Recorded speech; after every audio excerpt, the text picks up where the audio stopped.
অদিতি ঘোষের লেখা গল্প প্রত্যাঘাত। সমুদ্র তটের খুব কাছের একটা হোটেলেই থাকার ইচ্ছে ছিল অহনার, তাই রিজার্ভেশন করার পরেই হোটেলের বুকিংটাও সেরে ফেলেছিল সাগ্নিক। পুরীর সমুদ্র ভীষণভাবে টানে অহনাকে। 12 বছর আগে এই সমুদ্র তটেই প্রথম দেখা হয়েছিল অহনা সাগ্নিকের সঙ্গে। অনেক মিষ্টি স্মৃতি জড়িয়ে আছে সমুদ্র তীরের আনাচে কানাচে। বারবার আসার পরও তাই একটুও আকর্ষণ কমেনি আজও। হোটেল ক্যামেলিয়ায় নিজেদের বুক করা রুমে লাগেজগুলো নামিয়ে রেখেই সি বিচে চলে এসেছে অহনা। কি এক দুর্নিবার আকর্ষণে সেই নির্দিষ্ট জায়গাটায় এসে দাঁড়িয়েছে। এখানে এলেই মনে পড়ে যায় সাগ্নিকের সঙ্গে প্রথম পরিচয়ের মুহূর্তটা। আশ্চর্যভাবে চোখের সামনে ভেসে ওঠে সব। সমুদ্রের দিকে তাকিয়ে একা একা ঢেউ গুনছিল অহনা। ওর মনের মধ্যে তখন ঝড় বয়ে চলেছিল। মনে পড়ে যাচ্ছিল প্রতারকটার বানিয়ে বানিয়ে বলা কথাগুলো। দিনের পর দিন ওই মানুষটা যে ওর সঙ্গে ভালোবাসার অভিনয় করেছিল একবারও বুঝতে পারেনি অহনা। ভাবলে নিজের বোকামির জন্য নিজের উপরেই রাগ হয়। তবে প্রতারিত হওয়ার কষ্টে থেকেও সেদিন বড় হয়ে উঠেছিল অপমানিত হওয়ার লজ্জা। একা দাঁড়িয়ে থাকতে থাকতে ভীষণ কান্না পাচ্ছিল ওর। কোনোভাবে নিয়ন্ত্রণ রাখতে পারছিল না নিজের উপর। হঠাৎই দু চোখ ছাপিয়ে গড়িয়ে এসেছিল জলের ধারা। সূর্যাস্তের রক্তিম আভা এসে পড়েছিল ও চোখে মুখে। মুক্তোর মতো চিকচিক করে উঠেছিল গাল বেয়ে গড়িয়ে আসা জলের কণাগুলো। অনেকক্ষণ ধরে ওকে লক্ষ্য করে পাশে এসে দাঁড়িয়েছিল সাগ্নিক। এক্সকিউজ মি, আপনি তো পুরী হোটেলে উঠেছেন তাই না? মুহূর্তে চোখের জল মুছে সহজ হওয়ার চেষ্টা করেছিল অহনা। হ্যাঁ, কিন্তু কেন বলুন তো? আপনাদের পাশের রুম দুটোই আমরা রয়েছি। আমরা মানে? নিশ্চয়ই আপনি আর আপনার ওয়াইফ? না, আমার ফুল ফ্যামিলি। ও আচ্ছা। সাগ্নিককে পাশ কাটিয়ে ওখান থেকে সরে আসতে গিয়েছিল অহনা। তখনই সামনাসামনি এসে দাঁড়িয়েছিল সাগ্নিক। আমি তো সম্পূর্ণ অপরিচিত একজন মানুষ। এমন হতে পারে হয়তো আর কোনো দিন দেখাই হবে না আমাদের। তাই বলছি, আমার কাছ থেকে পালিয়ে যাওয়ার এত তাড়া কিসের? উত্তর না দিয়ে উল্টে প্রশ্ন করেছিল অহনা। আপনারই বা আমাকে নিয়ে অত মাথা ব্যথা কিসের? আসলে আপনার চোখের জলই আমাকে কৌতূহলী করে তুলেছে আপনার ব্যাপারে। মনে হলো যদি আপনার কষ্ট কিছুটা লাঘব করতে পারি। ফুঁসে উঠেছিল অহনা। বাব্বা, আপনি তো দেখছি মহাপুরুষ। কারো চোখে জল দেখলে উতলা হন।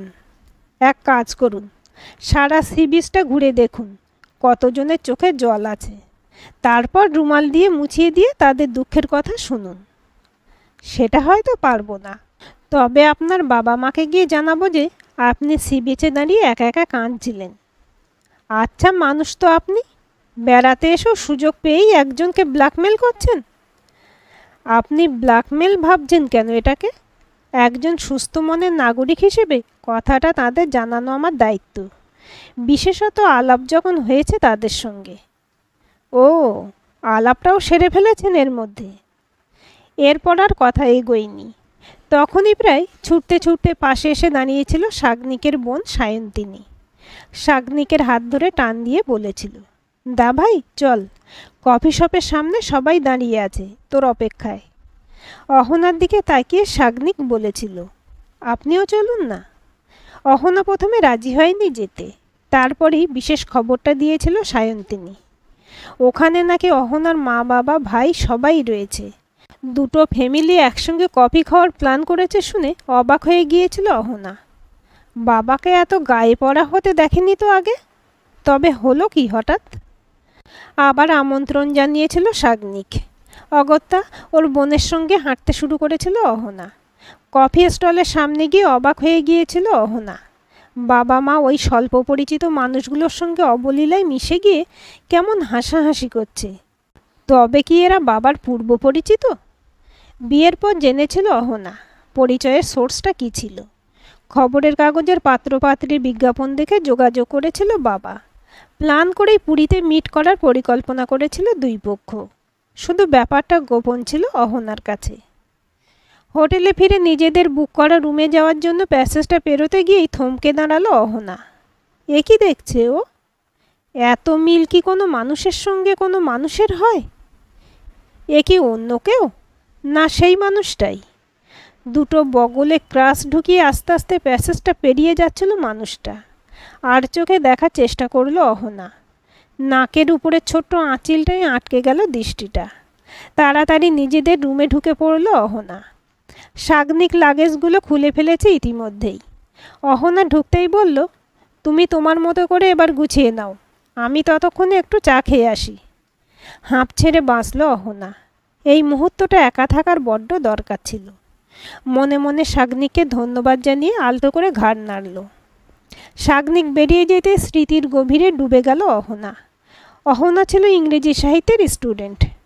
এমএ ভর্তি হওয়ার কিছুদিন পরই আলাপ হয় দেবজিতের সঙ্গে। দেবজিৎ ছিল আগের ইয়ারের কেমিস্ট্রি অনার্সের স্টুডেন্ট।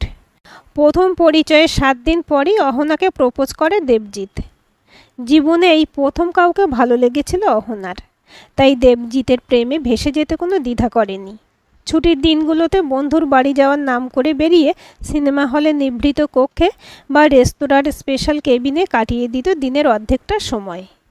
বাড়ি ফিরত একরাশ ভালো লাগা সঙ্গে নিয়ে। সপ্তাহের বাকি দিনগুলোয় ফোনেই গল্প হতো।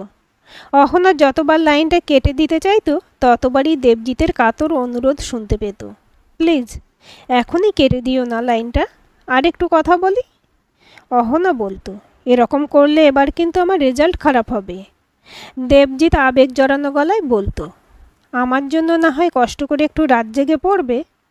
সঙ্গে সঙ্গে গলে যেত অহনার মনটা। লাইনটা দেবজিৎ কাটতো আর কিছুক্ষণ পর। ওই ভালোবাসার মানুষটাকে কবে একান্ত নিজের করে পাবে ভাবতে ভাবতে কেটে যেত আরও কিছুটা সময়। তারপর চোখে মুখে জল দিয়ে বই খুলে বসতো। ফার্স্ট ক্লাস যে পেতেই হবে ওকে, না হলে বাবাকে দেওয়া কথাটাও রাখবে কি করে। পরীক্ষা বেশ ভালো হয়, স্বস্তির নিঃশ্বাস ফেলেছিল অহনা। ইউনিভার্সিটির মেয়াদ তখনকার মতো শেষ। নিজে থেকেই দেখা করতে চেয়েছিল দেবজিৎ। দুর্দান্ত রেজাল্টের দৌলতে আর এক মামা সুপারিশে দেবজিৎ তখন একটা মাল্টিন্যাশনাল কোম্পানিতে ভালো পদে পোস্টেড। ব্যস্ততার কারণে তখন দেখা খুব কম হতো। দিনে একবার ফোনে কথা হতো মিনিট কয়েকের জন্য। সেদিন ওদের দুজনের পছন্দের জায়গায় পৌঁছে রীতিমতো অবাক হয়েছিল অহনা। দেবজিৎ একা ছিল না, ওদের ব্যাচের আরও 3 জন ছেলে ছিল ওর সঙ্গে। ওরা ছিল দেবজিতের সবচেয়ে কাছের বন্ধু। অহনা কাছে যেতেই উঠে গিয়েছিল ওরা। দেবজিৎ গর্ব করে বলেছিল, আর বলো না, অত ভালো চাকরিটা পেয়েছে জেনে ওরা কবে থেকে হুজুগ তুলেছে, একদিন খাওয়াতে হবে ওদের। আর তো সুযোগ হবে না, তাই আজকেই ডেকেছি ওদের। অহনা হেসে প্রশ্ন করেছিল, আর সুযোগ হবে না কেন? তুমি কি আমেরিকা কিংবা অস্ট্রেলিয়া চলে যাচ্ছ নাকি? অহংকারী দৃষ্টি নিয়ে তাকিয়েছিল দেবজিৎ। না, আমেরিকা অস্ট্রেলিয়া না হোক, কাছেও নয়। আমাকে পরশুদিন 3 বছরের জন্য সিঙ্গাপুর চলে যেতে হচ্ছে, তাই তোমাকেও আজকেই ডাকতে হলো। অবাক চোখে তাকিয়েছিল অহনা। কই বলনি তো? আজ বলবো বলেই তো ডেকেছি। আর একটা কথাও বলতে হবে তোমাকে। যোগ্যতা বা রেজাল্টকে যদিও প্রাধান্য দেওয়া হয়েছিল, তবুও এই চাকরিটার ব্যাপারে আমার মামার যে অবদান ছিল সে কথা তোমাকে বলেছি। কিন্তু আমি জানতাম না যে মা বাবার কাছে কি শর্ত দিয়েছিল মামা। অহনা শঙ্কিত হয়েছিল। কি শর্ত? চাকরিটা করে দিলে মামার শালির মেয়েকে বিয়ে করতে হবে আমাকে। এখন ওরা এনগেজমেন্টটা করে রাখার জন্য চাপ দিচ্ছে। চোখে জল এসে গিয়েছিল অহনার। কান্না চাপার চেষ্টা করে বলেছিল, তোমাকে না জানিয়ে এত বড় একটা ডিসিশন নিয়ে নিল তোমার বাবা মা? সত্যি আমি জানতাম না, কিন্তু এখন এত ভালো একটা চাকরি ছাড়তেও তো পারবো না। নিজের ভবিষ্যৎ জড়িয়ে আছে। অহনার কথা বলার শক্তি ছিল না, ভাঙা স্বরে কোনো রকমে বলেছিল, তার থেকে আমাকে ছাড়াটাই সহজ। বাস্তবটা বড়ই কঠিন। আবেগে ভেসে তো জীবন চলবে না। অহনা উঠে দাঁড়িয়েছিল চলে আসার জন্য। দেবজিৎ নির্লজ্জের মতো বলেছিল, আজকে না হয় সবাইকার সঙ্গে এনজয় করেই বাড়ি যেতে। এখন তেমন কাজ নেই তো তোমার। এত ক্যাজুয়ালভাবে কথাগুলো বলেছিল দেবজিৎ যেন কিছুই হয়নি। কোনো কথা না বলে ওখান থেকে পালিয়ে বেঁচেছিল অহনা। স্টেশনের শেষ প্রান্তে এসে একটা ঝাঁকড়া গাছের তলায় বেদিতে বসেছিল অহনা। হঠাৎ হন্তদন্ত হয়ে কাছে এসেছিল দেবজিতের 3 বন্ধুর মধ্যে একজন। ওর সঙ্গে এর আগেও দু একদিন কথাও বলেছে। নাম তপব্রত। কোনো ভূমিকা না করে তপব্রত বলেছিল, তোমাকে কিছু কথা জানানো আমার কর্তব্য বলে মনে হলো, তাই তোমাকে খুঁজতে খুঁজতে এখানে এলাম। অহনা বলেছিল, কিন্তু আপনি ওদের সঙ্গে এনজয় না করে চলে এলেন? হ্যাঁ, চলে এলাম। সব জানার পর দেবজিতের টাকায় খাওয়া তো দূরের কথা, ওকে বন্ধু ভাবতেও আমার রুচিতে বাজছে। কিন্তু ওর তো তেমন কিছু করার নেই। ও যা বলল তা সবটুকু মিথ্যা। আসলে তোমাকে দেখে এতদিন ও রক্ষণশীল অভিজাত পরিবারের মেয়ে বলে ভাবত। শোনো, ওর এখনকার কথাবার্তা আমি আমার মোবাইলে রেকর্ড করে এনেছি। রেকর্ড অন করতেই দেবজিতের অট্টহাসি কানে এলো। যাক, ঘাট থেকে আপদ নামানো গেল আজ। তপব্রতর গলা শোনা গেল, তাহলে এতদিন মিশলি কেন? এটা ভুল করলি তুই। ভুলটা তো প্রথমেই করেছি। দেখতে ভালো ছিল মেয়েটা, তার উপরও চালচলন দেখে শাঁসালো বাড়ির মেয়ে ভেবেছিলাম। ওকে দুদিন ফলো করে দেখেছিলাম। কলেজ থেকে ফিরে ও একটা বড় বিশাল বাড়ির মধ্যে ঢুকে যেত। ভেবেছিলাম ওটাই ওদের বাড়ি। ও মাল যে ওই বাড়িতে টিউশনি করতে যায় তা জানতাম না। 5 দিন আগে ওদের বাড়িটা দেখলাম। রংচটায় একতলা একটা ছোট্ট বাড়ি। দেখেই বুঝেছি মোস্ট হাগরে ফ্যামিলি। ছি, ওই বাড়ির মেয়েকে কেউ বিয়ে করে? আবার তপব্রতর গলা শোনা গেল, তার মানে তো সিঙ্গাপুরে যাওয়া, মামার দেওয়া শর্তের কথা সবই বানানো গল্প। না হলে মুক্তি পেতাম এত সহজে? ফোন করে উদ্ব্যস্ত করতো। আরে ছাড়তো ওর কথা, let us enjoy. Recorder of করে তপব্রত বলেছিল, আমি গ্রামের ছেলে, এত লাভ লোকসান বুঝি না। তাই যে মেয়েটাকে স্কুল লাইফ থেকে ভালোবাসি তাকেই বিয়ে করব একদিন। যাই হোক, তুমি ভালো থেকো, এটাই কামনা করি। তপব্রত চলে যাওয়ার পর স্থবিরের মতো বসেছিল অহনা। চোখের সামনে দিয়ে ট্রেনটা বেরিয়ে যাচ্ছে দেখেও ওঠার শক্তি ছিল না তখন। নিজেদের জামা কাপড়গুলো গুছিয়ে রাখতে রাখতে ছেলেটার জন্য মন কেমন করে উঠল। ডক্টর সাগ্নিক রায় চায় না পড়াশোনা করার সময় রোজ রোজ এখানে ওখানে ঘুরুক সপ্রভ। তাছাড়া সবে রামকৃষ্ণ মিশনে ক্লাস 5-এ অ্যাডমিশন নিয়েছে এবার। সাগ্নিক নিজেই এমডি, কিন্তু ওর ইচ্ছে সপ্রভ যেন ওর থেকেও বড় ডাক্তার হয়। তাই ছেলেকে ছাড়াই বছরে 2-1 বার বেড়াতে আসতে হয় অহনাকে। এটা ওটা ভাবতে ভাবতে আবার মনে পড়ে গেল একটু আগের দেখা দৃশ্যটা। নিজের চোখেই যেন বিশ্বাস করতে পারছে না অহনা। সেই দাম্ভিক মানুষটার আজ এই পরিণতি। ওর সঙ্গে ফ্যামিলি আছে নাকি একা এসেছে? ধুত, এসব ভাবার কি দরকার ওর? একটা ফ্রডকে চিন্তার মধ্যে আনাও অপরাধ। সাগ্নিকের কাছে কোনো কিছু লুকোয় না অহনা। সেবার হোটেলে ফিরেই মায়ের কাছে শুনেছিল সাগ্নিকের সঙ্গে অহনার বিয়ের প্রস্তাব দিয়েছে সাগ্নিকের মা বাবা। সাগ্নিক একজন ডাক্তার, সেটাও জানিয়েছিল মা। কথাটা শুনেই সাগ্নিকের সঙ্গে আলাদা করে মিট করতে চেয়েছিল অহনা। সূর্য তখন পশ্চিম আকাশে ঢলে পড়েছিল। বালির উপর মুখোমুখি বসেছিল ওরা দুজন। কথা শুরু করেছিল অহনা নিজেই। আপনার বাবা মা আমার মতো একটা সাধারণ মেয়েকে পুত্রবধূ করতে চাইছেন, সেটা অবশ্যই তাদের মহানুভবতা। কিন্তু শুধুমাত্র তাদের মতামতকে সম্মান জানাতে আপনিও সেই প্রস্তাবে রাজি হয়ে গেলেন। আপনার মনে হচ্ছে না যে আমি আপনার পাশে বড়ই বেমানান? হা হা করে হেসে উঠেছিল সাগ্নিক। আসলে আপনি নিজের মতটা আমার ঘাড়ে চাপাতে চাইছেন। আপনি রীতিমতো সুন্দরী। আমার মতো কালো কুলো একটা মানুষকে আপনার পাশে যে একেবারেই মানায় না, সেই ইঙ্গিতই দিচ্ছেন আপনি। অহনা বলেছিল, মুখে যাই বলুন, আপনি নিজেও জানেন আমার কথাটা কতটা যুক্তিসঙ্গত। না, জানি না। একজন ডাক্তারের স্ত্রী হওয়ার জন্য একজন ডাক্তারকেই নিশ্চয়ই চাই না। আপনি শিক্ষিতাও সুন্দরী, তাহলে খামতি কোথায়? আর কথা না বাড়িয়ে অহনা বলেছিল, আমার সঙ্গে একজনের সম্পর্ক ছিল। বয়ফ্রেন্ড? সেটাই তো স্বাভাবিক।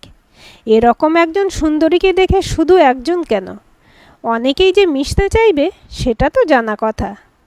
ফুল ফুটলে প্রজাপতি মৌমাছিরা তাদের উপর বসবে না, এমনটা হয় নাকি?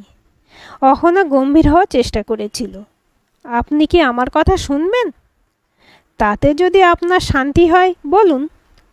এরপর অহনা দেবজিতের সঙ্গে প্রথম পরিচয়ের দিন থেকে শুরু করে শেষ দেখার দিনের ঘটনার কথা সবই বলেছিল। মাঝে মাঝে দু একটা প্রশ্ন করেছিল শাগনিক। সমুদ্র তীরে বসে ভাঁড়ে চা খেয়েছিল বারদুই। দেখতে দেখতে রাত 10টা বেজে গিয়েছিল।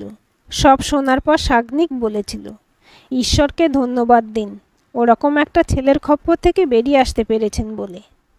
উঠে হাঁটতে হাঁটতে নিজের হাতটা অহনার দিকে বাড়িয়ে দিয়েছিল শাগনিক। নিশ্চিন্তে এ হাতটা ধরতে পারো তুমি, আশা করি ঠকবে না। পরের 2 দিন ভোর থেকে শুরু করে দিনে 4 বার করে মিট করতো দুজনে। নিজের সহজ সরল ব্যবহার দিয়ে অহনার মন জয় করে ফেলেছিল শাগনিক। দেবজিতের কাছে প্রতারিত হওয়ার সব যন্ত্রণাকে দুদিনেই ভুলিয়ে দিয়ে নতুন করে বাঁচার স্বপ্ন দেখিয়েছিল অহনাকে। প্রথম আলাপের পর থেকে এই দীর্ঘ 12 বছরে যে মানুষটা ভুলে একদিনের জন্য দেবজিতের নাম উচ্চারণ করেনি, সেই আজ রুমে ঢুকেই প্রশ্ন করল, অহনা, দেবজিতের টাইটেল কী ছিল বলো তো? চমকে উঠল অহনা। তবে কি দেবজিৎ যে এখন এই হোটেলেই সেটা জেনে গেছে শাগনিক? না না, ও যে দেখেছে সেই প্রবঞ্চকটাকে সেটা জানাতে চায় না অহনা। মুখের মধ্যে কৃত্রিম হাসি এনে বলল, এতদিন পর হঠাৎ তার ব্যাপারে আবার নতুন করে কৌতূহল জাগলো কেন? এগিয়ে এসে অহনার হাতটা নিজের বুকের মধ্যে চেপে ধরল শাগনিক। প্লিজ বলো না, দায়সারা উত্তর দিল অহনা। ভট্টাচার্য। আর কোনো প্রশ্ন না করে শাগনিক তাড়া লাগালো, চলো ব্রেকফাস্ট করে আসি। কোথায় যাবে? রুম সার্ভিসের ব্যবস্থা থাকতে ডাইনিং হলে যাবে কেন? ঘরে বসে শুধু দুজনে খেলে যেন মনে হয় বাড়িতেই আছি। চলো না প্লিজ। ব্রেকফাস্ট করে কিছুক্ষণ সি বিচে ঘুরে তারপর রুমে ঢুকবো। কথা না বাড়িয়ে শাগনিকের সঙ্গে নিচে নেমে এলো অহনা। অহনার পরনে এখন একটা স্কাই ব্লু লং স্কার্ট, ছোট করে কাটা স্টেপ কাট চুলটা ঘাড়ের কাছে লুটোপুটি খাচ্ছে। চোখে নীলাভ কাঁচের বড় আকারের রোদ চশমা। নিম্ন মধ্যবিত্ত পরিবারে অযত্নে লালিত হওয়া অহনা এখন শুধু একজন ডাক্তারের স্ত্রী নয়, একজন সম্ভ্রান্ত পরিবারের বউ। আদর যত্নের শরীরের জৌলুস আরও বেড়েছে। সিঁড়ি দিয়ে নামতে নামতে অহনার দিকে তাকিয়ে মুচকে হাসল শাগনিক। যত দিন যাচ্ছে তোমার গ্ল্যামার ততই বাড়ছে। কে বলবে তোমার বয়স 35? এখনও যে তাকায় সে চোখ ফেরাতে পারে না। সিঁড়িতে থমকে দাঁড়িয়ে গিয়ে চোখ পাকালো অহনা। আবার বদমাইশি? এমন করলে নামবো না। সরি বাবা, আর বলবো না। এখন আর দাঁড়িও না, খিদেতে পেট চুই চুই করছে। ডাইনিং হলে ঢোকার আগে শাগনিক বলল, কখনো তোমার উপর কোনো জোর খাটাইনি, তবে আজ একটু খাটাবো। শুধু আজকের কিছুটা সময় তোমাকে আমার খুশি মতো কাটাতে হবে। শাগনিকের কথার মাথা মুন্ডু কিছু বুঝতে না পেরে ওর মুখের দিকে তাকালো অহনা। নিজে তর্জনী অহনা ঠোঁটে ঠেকালো শাগনিক। প্লিজ আজ কোনো প্রশ্ন করো না। শাগনিকের ইচ্ছে মতো দুজনে দুটো পাশাপাশি টেবিলে বসেছে। অহনার খাবারের অর্ডারটা দিয়ে নিজে মেনু কার্ড হাতে নিয়ে পাশের টেবিলে বসে আছে শাগনিক। মিনিট 2 অপেক্ষার পরেই ক্রাস বগলে দেবজিৎকে আসতে দেখে। অস্বস্তিতে পড়ল অহনা। তখনই কানে এলো শাগনিকের গলা, আসুন আসুন মিস্টার ভট্টাচার্য। ভাবছিলাম আপনি কি আমার আমন্ত্রণ গ্রহণ করতে ইচ্ছুক নন নাকি। ততক্ষণে টেবিলের কাছে এগিয়ে এসেছে দেবজিৎ। ক্রাস দুটো পাশে রেখে বসতে বসতে বলল, কি যে বলেন ডাক্তার মিত্র, আপনার মতো একজন সম্মানীয় ব্যক্তির আমন্ত্রণকে উপেক্ষা করার সাধ্য কি এই অধমের আছে? মেনু কার্ডটা দেবজিতের দিকে এগিয়ে দিয়ে শাগনিক বলল, দেখুন কি খাবেন। দেবজিৎ মৃদু হাসল, আপনি যা খাবেন তাই খাবো আমিও। অহনা টেবিলে খাবার সার্ভ করে দিয়ে যেতে দেবজিৎ একবার তাকালো, কিন্তু চিনতে পারল না। না পারাটাই স্বাভাবিক। অর্ডিনারি একটা ঢিলা চুড়িদারের উপর ওড়না জড়ানো লম্বা চুলের বিনুনিওয়ালা ইউনিভার্সিটিতে দেখা সেই অহনার সঙ্গে আজকের মিসেস অহনা মিত্রের মিল খুঁজে পাওয়া সত্যিই অসম্ভব। অহনা প্লেট টেনে নিয়ে খেতে শুরু করলো। সেদিক থেকে চোখ সরিয়ে নিয়ে দেবজিৎ বলল, এইভাবে যে আপনার সঙ্গে কোনো দিন দেখা হয়ে যাবে তা ভাবতেই পারিনি। আমি আপনার রেগুলার পেশেন্ট নই, তবুও বলছি আপনার ট্রিটমেন্ট দারুণ। সেবার বোনের বাড়ি গিয়ে অসুস্থ না হলে জানতে পারতাম না অবশ্য।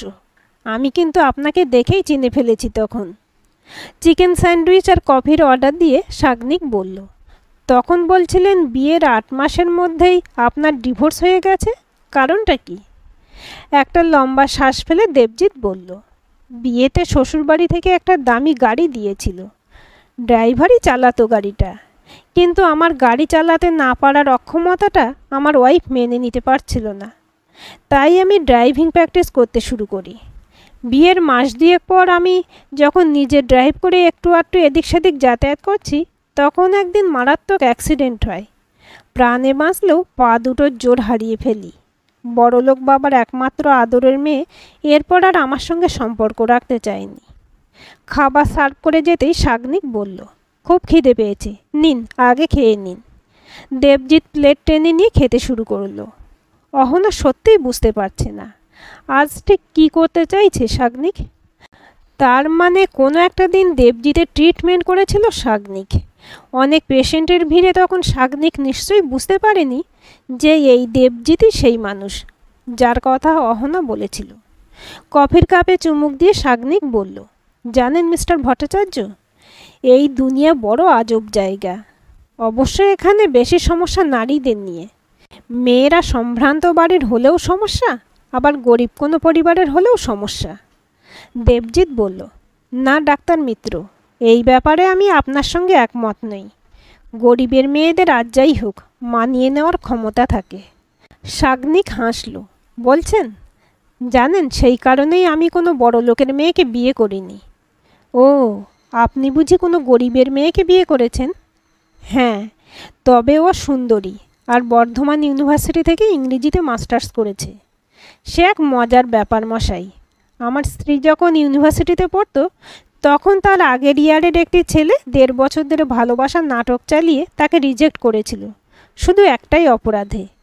কী অপরাধ জানেন? তার ভাষায় ও ছিল হাঘরে বাড়ির মেয়ে। অবশ্য ভাগ্যি রিজেক্ট করেছিল, না হলে ওই রত্ন তো আর আমার কপালে জুটত না। দেবজিৎ খুব মৃদু স্বরে উচ্চারণ করল, আপনার স্ত্রীর নামটা? ও আগে ছিল চক্রবর্তী, এখন মিত্র, মিসেস অহনা মিত্র। দেবজিৎ উঠে দাঁড়িয়ে বলল, আমার এখনও লাগেজ প্যাকিং হয়নি, দেখি আমার অ্যাটেন্ডেন্ট কতটা কি করলো। সাগ্নিক বলল, যাবেন তো নিশ্চয়ই, তবে আপনার এখনও অনেকটা সময় আছে।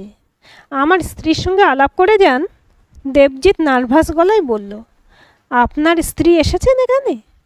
শুধু এসেছে কি, আজকের এই ব্রেকফাস্টের ট্রিপটা তো ওর তরফ থেকে। ও তো এতক্ষণ আমাদের কাছেই ছিল। দেবজিতের ভ্যাবাচাকা খাওয়া মুখের দিকে একবার তাকিয়ে নিয়ে সাগ্নিক অহনার দিকে তাকালো। একবার সানগ্লাসটা চোখ থেকে তোলো ডার্লিং। অহনা এতক্ষণে মনে মনে তৈরি করে নিয়েছে নিজেকে। সানগ্লাসটা কপালের উপরে তুলে বলল, মিস্টার দেবজিৎ, আপনি চাকরি পাওয়ার আনন্দে সেদিন বন্ধুদের সঙ্গে আমাকেও খাওয়াতে চেয়েছিলেন। আপনাদের সেই সেলিব্রেশনের মধ্যে আমি থাকতে পারিনি। আজকে আমার অনেক বড় পাওয়াকে সম্মান জানিয়ে সামান্য ব্রেকফাস্টের আয়োজন করেছিলাম। আজ আমি ভীষণ খুশি। কথা শেষ করে অর্থপূর্ণ দৃষ্টিতে সাগ্নিকের দিকে তাকালো অহনা। তৎক্ষণাৎ সাগ্নিক উঠে এসে অহনার হাত ধরে আলতো টান দিল, চলো, তোমার এই খুশির দিনে দুজনে একসঙ্গে সমুদ্রের ঢেউয়ে গা ভাসাই। উঠে চলে আসতে আসতে পিছন ফিরে তাকালো অহনা। টেবিলের উপর মাথাটা ঠেকিয়ে বসে আছে দেবজিৎ। সাগ্নিকের হাত ধরা অবস্থাতেই বুকের ভেতরটা মুহূর্তের জন্য কেঁপে উঠল অহনার। মুখে যাই বলুক, জীবনের প্রথম ভালোবাসার মানুষটার এরকম মর্মান্তিক পরিণতি দেখে কিছুতেই খুশি হতে পারল না অহনা। আজকের গল্পটি কেমন লাগলো কমেন্ট করে জানাবেন। ভালো লাগলে লাইক, হাইপ, শেয়ার করবেন। আর চ্যানেলটি সাবস্ক্রাইব করে বেল আইকনটি ক্লিক করে রাখতে ভুলবেন না।